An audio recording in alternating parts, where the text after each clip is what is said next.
Overall, a trim and tidy job by director Richard Fleischer, aided by the cinematography of Robert de Grasse. Although he doesn't get the recognition of RKO colleagues like Harry Wilde, Nick Musaraka, and George Discant, who photographed respectively significant noirs such as Murder My Sweet, Out of the Past, and They Live by Night, de Grasse always did a splendid job, whatever type of film he was shooting. His career went all the way back to the early 20s when he became a cameraman while still a teenager. He earned an Oscar nomination in 1938 for Vivacious Lady, starring Ginger Rogers. Well, she must have liked the way de Grasse made her look, because he also shot Stage Door, Fifth Avenue Girl, Having Wonderful Time, Bachelor Mother, The Story of Vernon and Irene Castle, Kitty Foyle. He was essentially Ginger Rogers' personal director of photography. When she let him off the short leash, de Grasse displayed the darker side of his sensibility in a couple of wonderfully moody B-movies, The Leopard Man and The Body Snatcher, both made at RKO for producer Val Lewton.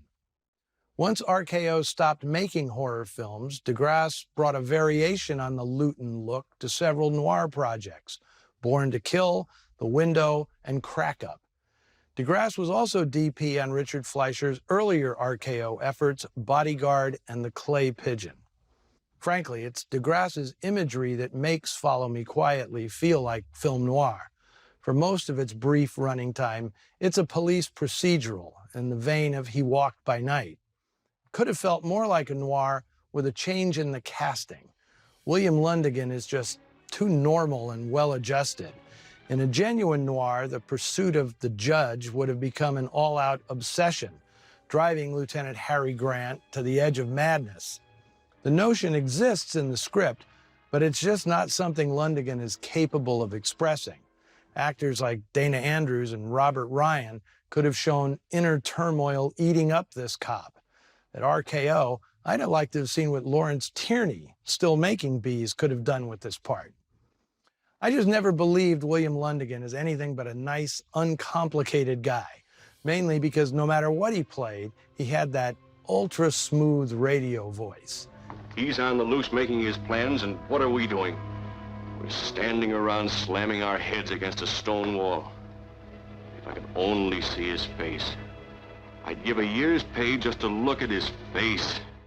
In fact, it was Lundigan's voice that earned him a Hollywood contract when a talent scout heard him reading ads on the radio in Syracuse, New York.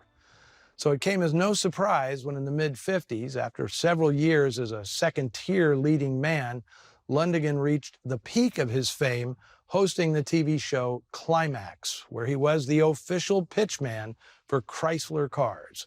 Frankly, I'd have preferred seeing his partner, Sergeant Collins, played by Jeff Corey, as the principal on this manhunt. As an actor, Corey had limitless range, but in film noir, he specialized in twitchy, haunted, and obsessive characters, typically those on the wrong side of the law.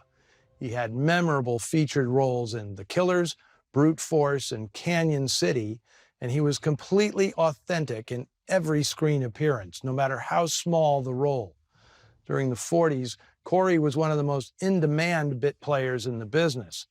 But all that was cut short in 1951 when he delivered a defiant performance before the House Un-American Activities Committee, first refusing to name names and then providing an unasked-for critique of the performances of various witnesses and congressmen.